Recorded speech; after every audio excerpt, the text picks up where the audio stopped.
Colossenses 1:13. Por favor, Colossenses 1:13. Só para a gente lembrar um pouquinho. Diz assim, ó. Ele nos resgatou do domínio das trevas e nos transportou para o reino do seu amor. A Bíblia diz que todos nós estávamos no reino das trevas. A gente estava lá, num lugar ruim, num lugar difícil, onde a gente queria fazer algumas coisas e não conseguia, onde as coisas não davam certo. Se você parar para pensar 1 ou 2 minutos aí, vai lembrar de como era antes de Jesus te encontrar. Vai lembrar de como a situação era difícil antes de Jesus te encontrar. Mas a Bíblia diz que ele nos resgatou. Algumas versões dizem ele nos libertou. Resgatar ou libertar, ela tem um sentido, a palavra tem um sentido assim de força. Não foi uma coisinha simples, vem para cá. Não, a Bíblia diz que ele nos tirou com mão forte.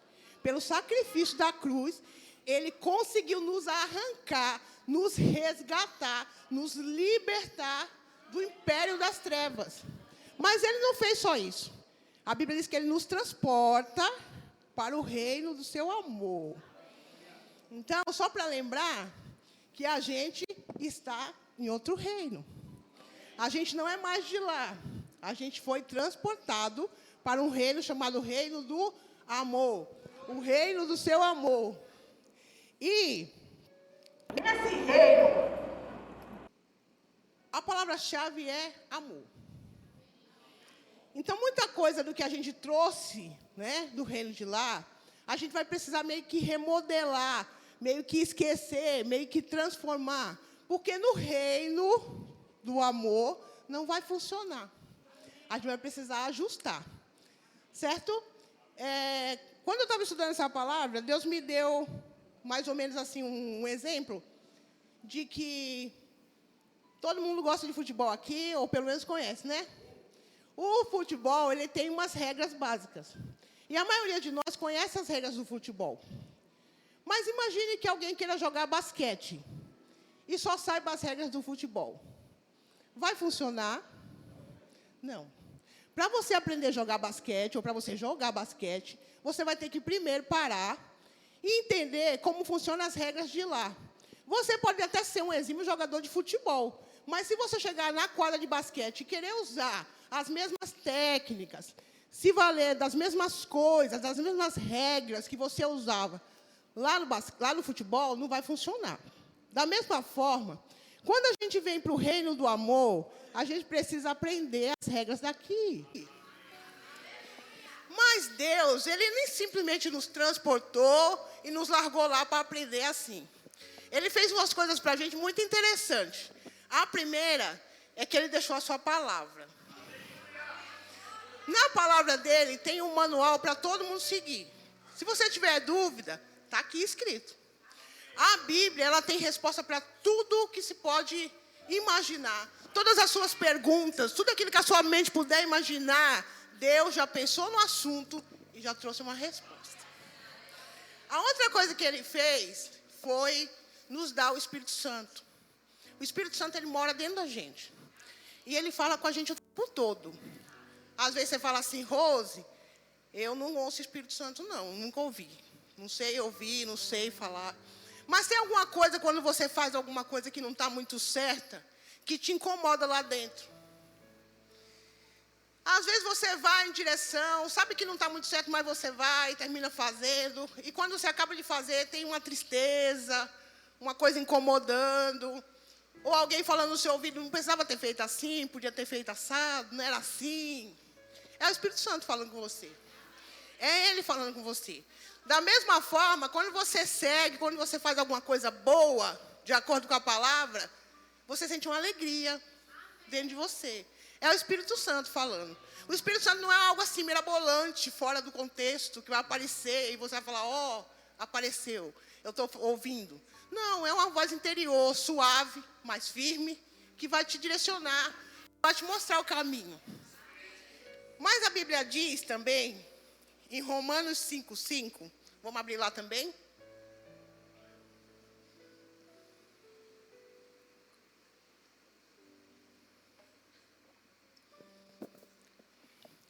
Em Romanos 5:5.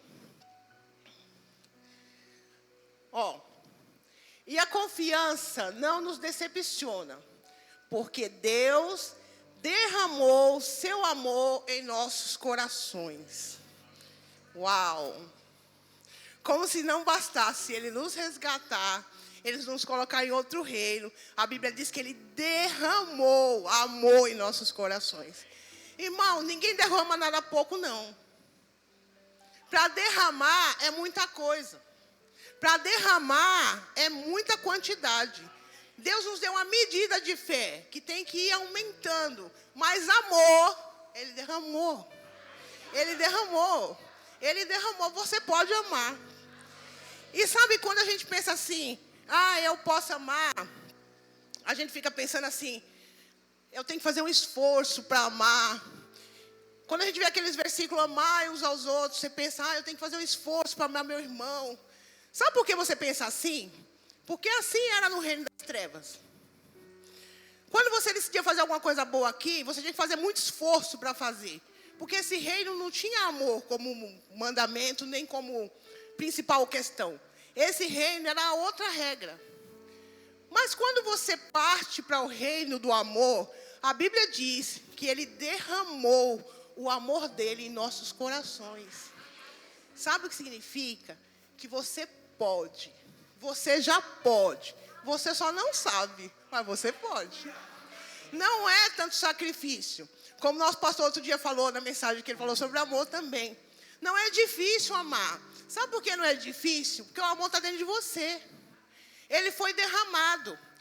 Deus, Ele não dá para a gente um amor para desafiar você. Agora você vai ter que fazer assim. Agora você vai ter que fazer assim. Vai ter que agir assim. Não, Ele está dizendo para você assim. Agora você pode agir assim. Você já consegue agir assim. Irmãos, uma coisa que eu estava olhando aqui, que Deus falou comigo, tem aquele versículo que diz assim, no mundo vocês tereis aflições, mas tem de bom ânimo, eu venci o mundo. Às vezes a gente se enche de coragem e fala assim, eu vou vencer, eu vou lutar bravamente, eu vou conseguir, eu vou chegar lá. Mas não se trata da gente. Sabe? Não se trata de você. Não se trata da sua força de vontade. Se trata de você se render ao amor que já está dentro. Quem aqui conhece a história dos 3 homens que foram jogados na fornalha lá de Daniel? Sadraque, Mesaque e Abednego. Deus podia, quando aqueles homens foram jogados na fornalha, Deus podia ter mandado chuva e apagado o fogo.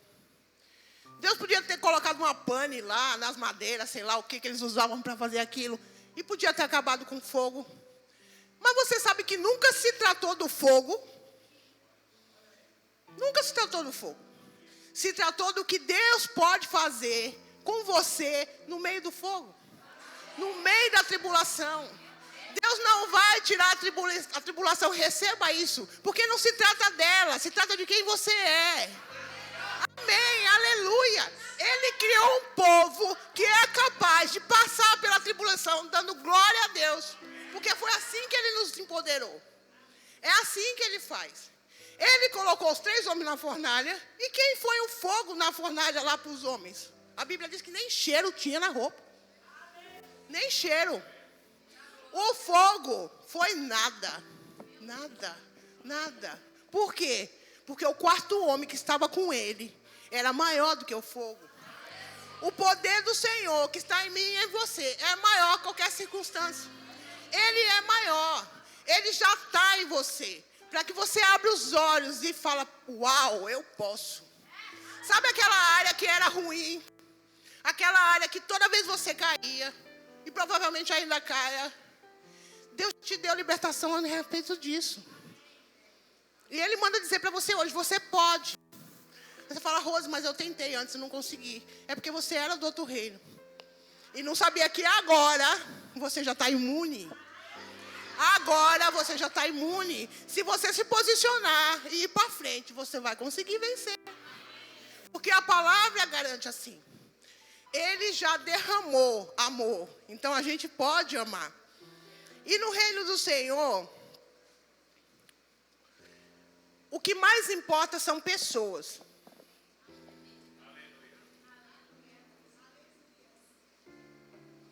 A Bíblia diz que Deus ele amou o mundo de tal maneira que ele deu seu filho para salvar pessoas. Então, toda vez que tiver alguma coisa mais importante para mim ou para você do que pessoas, a gente está pensando pelo reino errado.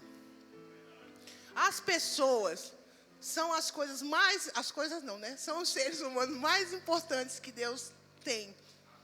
Por elas, ele deu o próprio filho. Por mim, por você, pelo seu irmão, ele deu o próprio filho. Ele nos ama. Ele nos ama. Ele ama você, ele ama a mim. Ele nos ama. Ele nos ama a ponto de dar aquilo que ele mais tinha de precioso. E a gente precisa enxergar pessoas dessa mesma forma. Amando uns aos outros. Vamos abrir a Bíblia aqui. Deixa eu achar aqui novamente. Vamos abrir a Bíblia aqui. Deixa eu falar aqui antes. A gente leu no texto, no texto de Efésios, que a gente deve amar como Cristo nos amou. Então, como é essa história de Cristo nos amou, eu peguei 3 itens de exemplos do amor de Deus. É claro que o amor de Deus ele tem infinitas formas de poder falar, mas eu queria falar de 3 itens da demonstração do amor de Deus para conosco.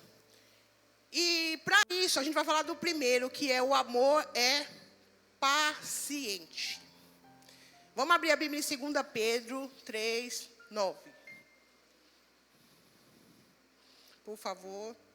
2 Pedro 3, 9.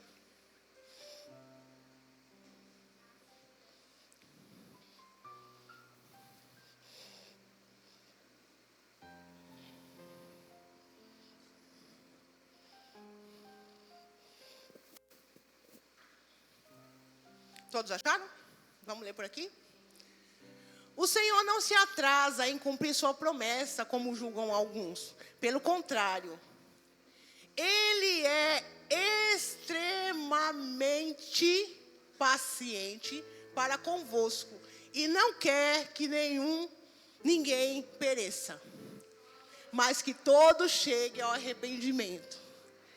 Irmãos, quando eu vi essa palavra extremamente paciente, eu fiquei lembrando da paciência de Deus comigo. Deus já foi paciente com você? Deus já foi paciente com você? Eu me lembrei de um episódio que aconteceu comigo. Eu nasci num lar cristão, mas eu me desviei um tempo depois. E eu fiquei afastado dos caminhos do Senhor. Mas era tão interessante como o Espírito Santo ele continuava falando comigo. E ele levantou pessoas para orar por mim.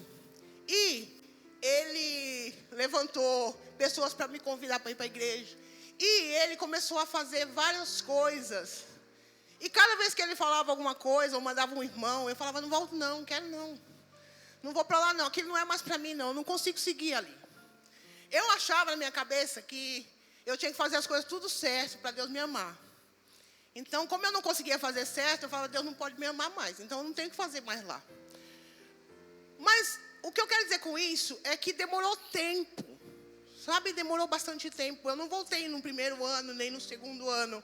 Eu fiquei um tempo bem afastada do Senhor mesmo. Mas Ele nunca desistiu de mim.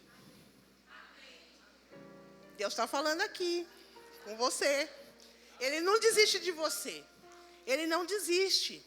Ele tem paciência conosco. Ele tem paciência conosco. E aí Deus já mandava uma pessoa, Deus mandava outra, Deus mandava outra. E uma das pessoas que Ele usou foi a minha irmã. Eu tenho uma irmã. E ao invés de apesar de eu ter falado para ela já não sei quantos não na vida, mas ela insistia em passar na minha casa domingo e me chamar para ir para a igreja. Só para escutar eu falar, não vou. Mas ela passava lá. Passava e ela falava, Rose, vamos para a igreja. Eu falei, não vou. Mas ela insistia. Porque Deus mandava ela insistir.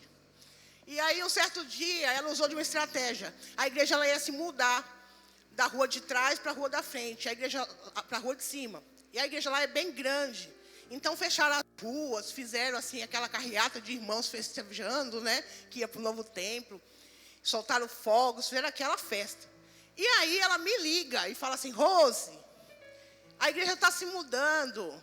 E ela fica no final da sua rua. Vá para lá só para ver os fogos. Aí eu falei: para ver os fogos eu vou. Eu vou lá ver. Peguei a Eise, que era pequenininha, e fui lá ver os fogos. Naquele dia, eles fizeram mesmo, soltaram muitos fogos quando chegaram na frente da igreja, e o pastor chamou o povo para orar pelo novo templo. E todo mundo entrou, e Rose entrou também, Salatiel e Eise. Salatiel nem era convertido ainda. E quando eu entrei naquele lugar, irmãos, Deus é lindo. Era um amor tão grande, era Deus chamando eu de volta. E eu fiquei ali, só teve a oração, nós fomos embora. Na terça-feira eu tinha culto. O Salatiel falou para mim: você não quer ir lá? Eu ia onde? Na igreja. E nós fomos lá, para a igreja. E eu fiquei lá no cantinho, bem escondida, a igreja era grande, tinha galeria, eu fiquei bem no fundo, bem no canto. E o pastor, ele parece que olhava para mim e falava assim: Deus te ama. E eu falei: imagina, ele não pode me amar, não. Eu aprontei muito. Não que eu aprontasse, eu nunca fui de aprontar, assim, de fazer grandes pecados, nada disso. Mas eu rejeitei ao Senhor. E no outro domingo, no outro culto, o pastor virava de novo e falava: Deus te ama. Irmãos, ele insistiu. E hoje eu fico pensando na paciência que Deus teve, na espera que Ele fez. E teve um dia que eu não resisti. E quando eu menos esperei, eu estava na frente, no altar, me reconciliando com o Senhor. Deus está chamando você hoje também. Você que está afastado dos caminhos do Senhor, Deus sempre te chama. Ele não desiste de você. E aí, o altar estava cheio de gente. Tinha muitas pessoas. Mas a mão daquele ministro, ela conseguiu alcançar a minha cabeça. Eu acho que Deus esticou a mão dele, porque eu não sei como ele conseguiu. Mas ele colocou a mão na cabeça, na minha, e falou assim: a glória da segunda casa vai ser maior do que a primeira. Aleluia! Aleluia! Deus não falou assim: ó, tá vendo? Poxa, quanto trabalho você deu, olha quanto tempo eu te esperei. Não. Ele falou isso. Eu me lembro das palavras dele: a glória da segunda casa vai ser maior do que da primeira. Deus tem muita paciência conosco, meu irmão. Sabe, teve um episódio, eu não vou ler aqui, mas eu vou citar, na Bíblia, que os discípulos, eles foram com Jesus, e Jesus estava procurando um lugar para dormir. E eles chegaram numa aldeia e eles não conseguiram pousada. As pessoas não quiseram receber. Está lá em João 13. As pessoas não quiseram recebê-lo. E quando os discípulos voltaram, Jesus falou: e aí, eu parafraseando, né? E aí, conseguiram, podemos ir? Os discípulos falaram: não, mestre, eles não quiseram receber a gente, não. Eles não falaram que o senhor não vai dormir aqui. Eu fico imaginando que os discípulos estavam muito indignados. Só que os discípulos, eles não estavam andando com o Senhor há pouco tempo. Já fazia tempo que eles estavam andando com Jesus. Já tinham visto a multiplicação de pães. Já tinham visto Jesus se transfigurar. Eles estavam já há um tempo. Aí eles tiveram a brilhante ideia de falar para Jesus assim: o Senhor quer que a gente ore, igual Elias fez, manda fogo do céu e consuma eles todos, a aldeia inteira? Eu acho que Jesus olhou para ele e fez assim: meu Deus. E Jesus deu uma resposta muito legal: de que reino você é? De que reino sois vós? De que reino sois vós? Foi isso que Jesus disse para eles. Eu não vim matar as pessoas, eu vim salvá-las. Então, meu querido, sabe aquele irmãozinho que dá trabalho? Aquela pessoa da sua família que dá trabalho? Tem paciência com ela. Não desiste dela, não, porque Deus não desiste. E a gente é como Ele. Ele colocou paciência no nosso coração. A gente pode A gente pode interceder, a gente pode parar para escutar, a gente pode andar mais uma milha, a gente pode falar de novo, a gente pode interceder de novo. Pastor Alaf hoje de manhã falou muito sobre oração e foi muito boa a ministração, a coragem de você assistir. E ele falou que cada pessoa tem o livre-arbítrio. Às vezes a nossa intercessão, não tem nada errado com a nossa intercessão, mas a pessoa ela vai escolher. Só que em nome disso, a gente fica falando assim, é livre-arbítrio, esse aí não tem jeito não. Só Deus na causa, e coisas do gênero que saem da nossa boca. Só que o pastor Alaf também falou assim, você não conhece o coração das pessoas. Só quem conhece é Deus. Então é Ele que sabe se o coração está endurecido ou não. O seu papel é interceder. O seu papel é ter paciência com as pessoas. É amá-las como Deus ama. É ver o melhor delas. Amém? Outra coisa que eu anotei aqui, que nós ouvimos muito falar ultimamente aqui, é sobre perdão.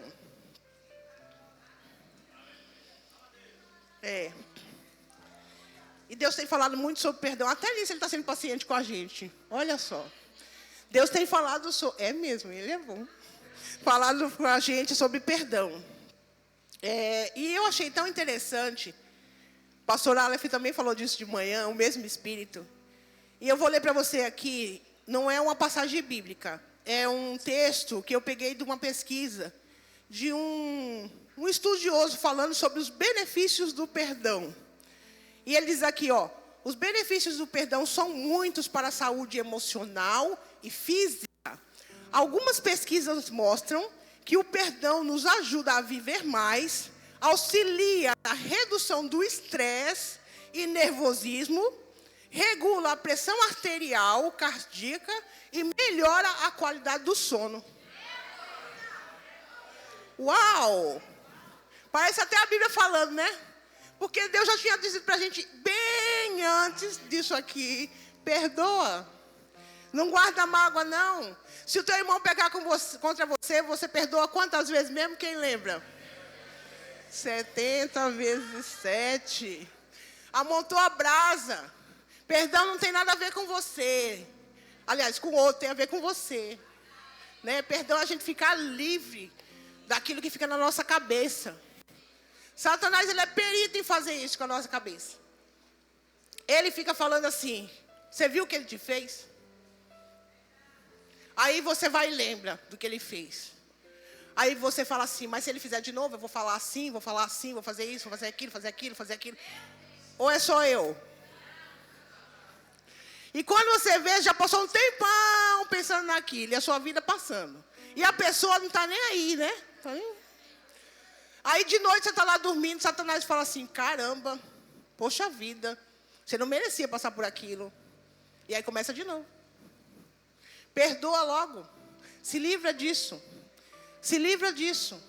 A melhor coisa que você tem que fazer por você mesmo é perdoar. Até porque você não conhece o contexto. Você não sabe como que as coisas aconteceram. Você não sabe por que aquela pessoa fez aquilo. Às vezes, ela fez por um problema, na maioria das vezes, dela mesma. Não é nem nada a ver com você. Tem um ditado que diz, cada um dá o que tem. E a Bíblia fala assim, a boca fala do que o coração está cheio. Você vê uma pessoa que ela só sabe magoar, só sabe machucar as pessoas, é egoísta. É isso que ela tem para dar. Mas não é isso que o novo reino te deu. Então você pode perdoar. Você pode deixar para lá. E você sabe que quando alguém apronta alguma coisa com a gente, ela fica esperando que a gente revide, para que ela revide mais ainda, né? Aí fica aquela coisa, depois vira até uma confusão. E tem um videozinho que eu vi nessa semana, a respeito de um rapaz que ele foi um serial killer. Era o assassino de Green River, se eu não estou com a pronúncia certa. E nesse júri, ele estava lá no júri nos Estados Unidos, e as pessoas das famílias, elas podiam chegar até ele e falar o que elas quisessem para esse assassino. E as pessoas, elas entravam uma a uma, ele sentado no júri, e elas falavam assim, eu odeio você. Eu quero que você apodreça no inferno. Cada uma que falava com tanto ódio, olhando para aquele assassino. E a expressão dele no vídeo era assim, ó.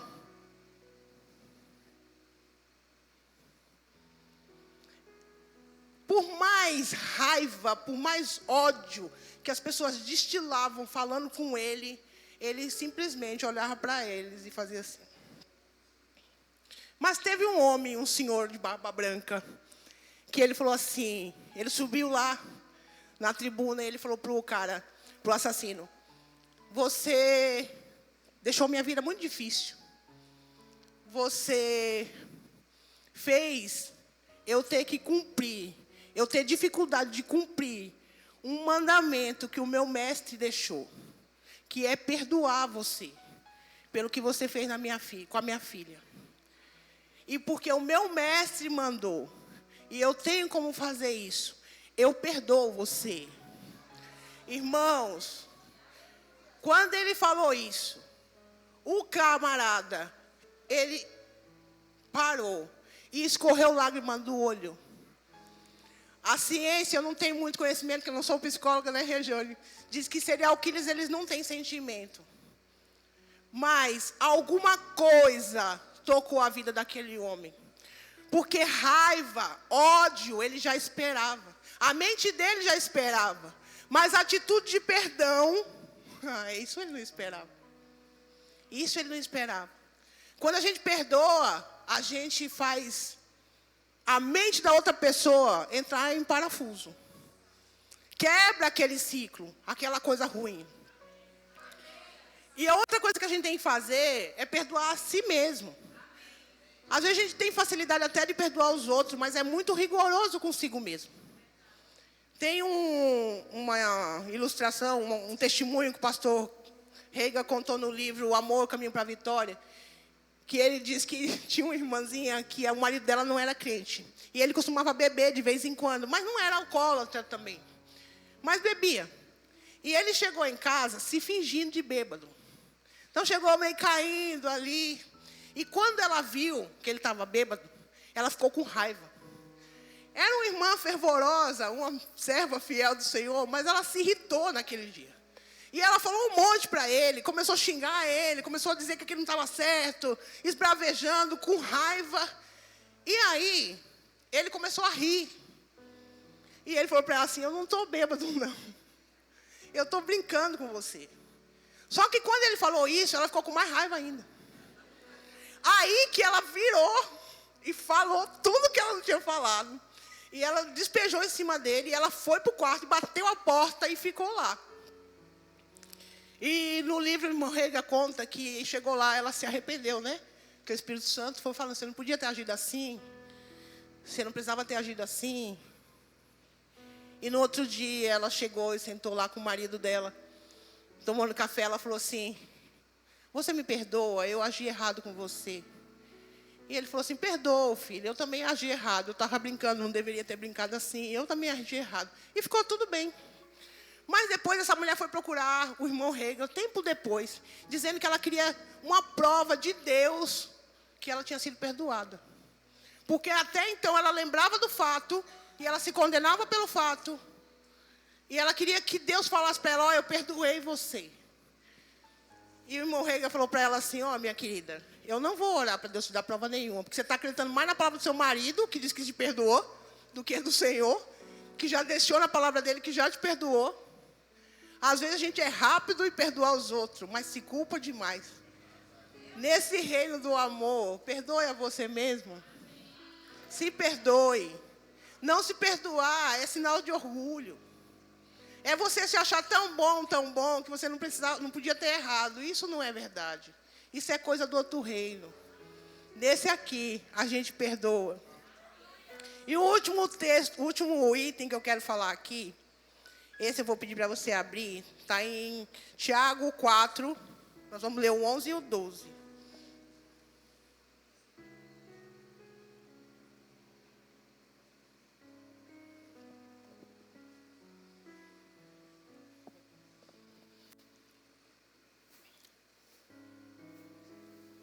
Aleluia. Vamos lá? Caros irmãos, Não faleis maus uns dos outros. Quem se põe a falar contra algum irmão, ou passa a julgar o seu irmão, acaba protestando contra a lei e julga também. Ora, se passas a julgar a lei, cessas de obedecê-la e assume a posição de juiz. Um só é o legislador e juiz, aquele que pode salvar e aniquilar. Tu, no entanto, quem és para julgar o seu semelhante? Uau! Essa palavra é forte. Irmãos, a Bíblia fala para a gente não falar mal dos outros. Nesse reino do amor, não cabe você ficar falando mal do seu irmão. E uma regra bem facinha para isso, para você perceber se está andando bem nessa área, é lembrar, quando você for falar alguma coisa, pensa assim, se a pessoa estivesse aqui, eu falaria disso, falaria assim. Se a pessoa chegasse agora, ou de alguma forma ela pudesse estar aqui escutando, ainda que eu não visse, eu falaria assim. Se você não falaria assim, não fale. A Bíblia diz assim, fale do que é bom, do que é reto, do que edifica. Se o que você vai falar do seu irmão para o outro não vai edificar o outro, não fala. Ó, já basta o que Satanás fala dele. Não empresta sua boca para Satanás. Quando você abre a boca para falar que o irmãozinho é assim, assim, assim, que o fulano é assim, assim, assim, que a pessoa lá do serviço é assim, assim, assim, você está emprestando a boca para Satanás. Sabe por quê? Porque Deus criou seres humanos perfeitos. Quem mudou a configuração foi o diabo. Então Deus não criou o irmãozinho com defeito, cheio de problemas, cheio de falhas, de deficiências. E quando você olha para ele e vê isso, aí você fala, Rose, mas ele é assim mesmo. Sim, isso é o que você está vendo. Mas se você não consegue ver o que Deus vê nele, peça ao Espírito Santo para mostrar. E ele mostra, irmão. Ele mostra. Ele mostra. E aí você consegue falar bem do seu irmão. Arrumar alguma coisa para falar bem dele. E quando vier aquele desejo, aquela vontade, a língua que coça para poder falar, lembra que você já tem poder, porque você é de outro reino, para não falar mal, para abençoar. Tiago diz assim, da sua boca sai água boa e água ruim. Meus irmãos, não pode ser assim. Não pode ser assim. Abençoe seu irmão. O irmão Reiga também conta nesse livro que tinha um senhor de, eu acho que 92 anos, que ele falou para o irmão Reiga assim, olha, eu não tenho nenhuma doença. Meus dentes são intactos, não tem nenhuma cárie. 90 e poucos anos. Mas na cidade, ele era conhecido como aquele que não falava mal dos outros de jeito nenhum. E aí morreu um rapaz que era daqueles que todo mundo tinha alguma coisa para falar contra. E esse rapaz morreu. E lá veio um senhorzinho no velório. E todo mundo ficou falando, prestando atenção e falando assim, ó, agora eu quero ver o que ele vai falar, porque não tem nada de bom para falar desse homem. Eu quero ver o que ele vai dizer. E aí ele olha para o homem e fala assim, ele tinha olhos verdes lindos. Se você não tem nada para falar, fique quieto. Se você não pode levantar seu irmão, falar o quanto ele está bem, o quanto Deus o ama, qual o propósito de Deus na vida dele, fique quieto. E peça ao Espírito Santo para te ensinar. Porque é um exercício, irmão. Quando a gente começa a abençoar pessoas, a falar o que Deus vê, as pessoas como Deus o vê, isso se torna tão fácil na nossa vida. Tão bom poder abençoar. E é tão bom você chegar para uma pessoa que você vê o potencial de Deus e olha para ela e fala, olha, você é ungido, você é chamado por Deus, você vai cumprir seu ministério. E a pessoa olha para você e fala assim, de onde ela está vendo isso? Mas é a palavra do Senhor falando para ela. Porque é assim que Deus já a vê. Não como o diabo vê. E aqui eu quero fazer só um itemzinho. Se a gente não deve falar mal das pessoas, muito menos de liderança. Irmão, toma cuidado com isso. Não fala mal de liderança. Deus, Ele não tolera isso. Eu vou contar para vocês um testemunho meu, também dessa mesma época, quando Deus estava falando comigo que me amava. Todo culto Ele me amava e Ele me fazia questão de dizer que me amava. Logo que eu voltei para o Senhor, eu fui até uma outra igreja e tinha o aniversário de um pastor. Ele estava fazendo 50 anos de ministério. E o outro pastor que veio pregar, falando sobre o culto do pastor, ele usou aquele versículo assim: combati o bom combate, acabei a carreira e guardei a fé. Lembro exatamente da pregação dele. E ele falou assim: o pastor tal, ele combateu o bom combate. E ele ria. Depois falou: o pastor tal guardou a carreira. E o pastor tal guardou a fé. Sim. E eu fiquei esperando o homem pregar. E o homem não pregava. Ele só falava isso e ele ria. E eu saí daquele culto meio indignada, irmão. Sério mesmo. Eu vou confessando aqui para vocês. E eu cheguei na igreja no dia seguinte. Eu fiquei pensando: como é que alguém vai para o púlpito e começa a falar 3 palavras e não desenvolve, não desenrola e fica falando em pleno culto de celebração? Eu tinha um monte de coisa para falar, irmãos. E eu estava falando, né? Na minha ignorância. Esse mesmo pastor na minha igreja, que ficava virando para mim, falando que me amava, né? Sem eu saber. O mesmo púlpito, ele virou para mim. Não para mim, entendam. Eu estava lá na galeria. Ele virou e falou assim: quem é você para falar do servo alheio? Foi. Irmão, Deus não tolera isso. Sabe por quê? Ele foi firme comigo. Me ensinou assim, curto e grosso. Porque quando a gente abre a boca para falar de liderança, a gente está meio que se insurgindo contra ela, sabe? Do mesmo jeito que Satanás fez com Deus. A gente entra pelo caminho de rebeldia, e esse caminho é morte. E Deus não quer que você morra. Ele quer que você avance. Ele quer que você avance. Ele nos ensina para a gente avançar. Pastor Alio falou hoje de manhã a respeito da vida de oração. E de como tudo flui quando você anda em amor. Se você não perdoa, se você é impaciente, se você fala mal e tantas outras coisas, não vai funcionar nesse reino. É como se você estivesse jogando futebol com as regras do basquete, lembra? Não funciona. Nesse reino funciona andar em amor. É por isso que Paulo depois, lá na carta de Coríntios 13, pode colocar aí, por favor, se tiver na Bíblia uma mensagem, por gentileza, Coríntios 13.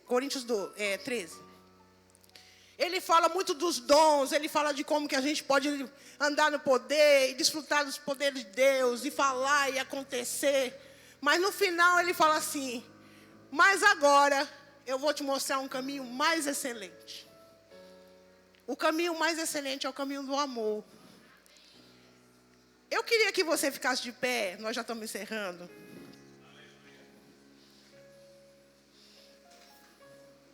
Coríntios 13, 1 Coríntios 13. Se tiver na Bíblia a mensagem, se não tiver, pode ser na tradução que está aqui mesmo. Aqui, ó. Agora, para vos mostrar um caminho ainda muito mais excelente. Ainda que eu fale as línguas dos seres humanos e dos anjos, se eu não tiver amor, serei como um sino que ressoa ou como um prato que retine. Mesmo que eu possua o dom de profecia e conheça todos os mistérios e toda a ciência, e ainda que tenha uma fé capaz de mover montanhas, se eu não tiver amor, nada serei. Mesmo que eu dê aos necessitados tudo o que eu possuo e entregue ao meu próprio corpo para ser queimado, se não tiver amor, todas essas ações não me trarão qualquer benefício real. Agora eu quero que você leia comigo. Vamos lá? O amor é paciente. O amor é bondoso. Não inveja. Não se vangloria. Nem é arrogante. não se porta de maneira inconveniente, não age egoisticamente, não se enfurece facilmente, não guarda ressentimentos. O amor não se alegra com a injustiça, pois sua felicidade está na verdade. Tudo sofre, tudo crê, tudo espera, tudo suporta. O amor jamais morre. Até aí. Aleluia! Aleluia! Aleluia!